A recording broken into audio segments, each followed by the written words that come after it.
Thyroid গ্ল্যান্ডের tumour যখন কারো শরীরে বাসা বাঁধে, সবার আগে কিন্তু একটা ভয় থাকে যে আমার আবার গলায় ক্যান্সার হয়ে গেল জি, কিনা। জি।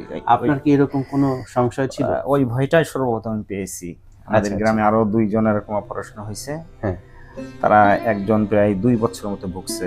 অপারেশন করার পরে ওইটা আবার আপনার মানে ওইখানে ইনফেকশন হয়ে হুম। এই অবস্থা হয়ে গেছে। আরেকজন লোক সে কথাই এখন বলতে পারে না।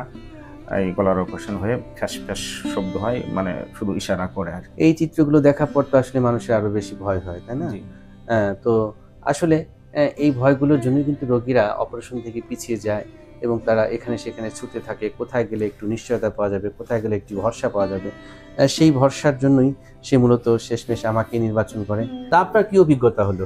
স্যার, এখান থেকে আমি যে দীর্ঘ ৪ বছর যাবৎ যেই রোগটা নিয়ে আমি ভুগতেছিলাম, তো এই রোগ থেকে আমি আল্লাহ তাআলার রহমতে একদম পুরোপুরি এখন মুক্তি পেয়েছি। এবং সবথেকে বড় যেটা হইছে, আমি একটা মাদ্রাসার শিক্ষকতা করি এবং একটা মসজিদের ইমামতি করি। আমি এখান থেকে ১০ দিন পরে যেয়ে আমি মাদ্রাসার ক্লাস নিয়েছি ছাত্রদের, এবং আমি মসজিদের নামাজও পড়িয়েছি। বাহ!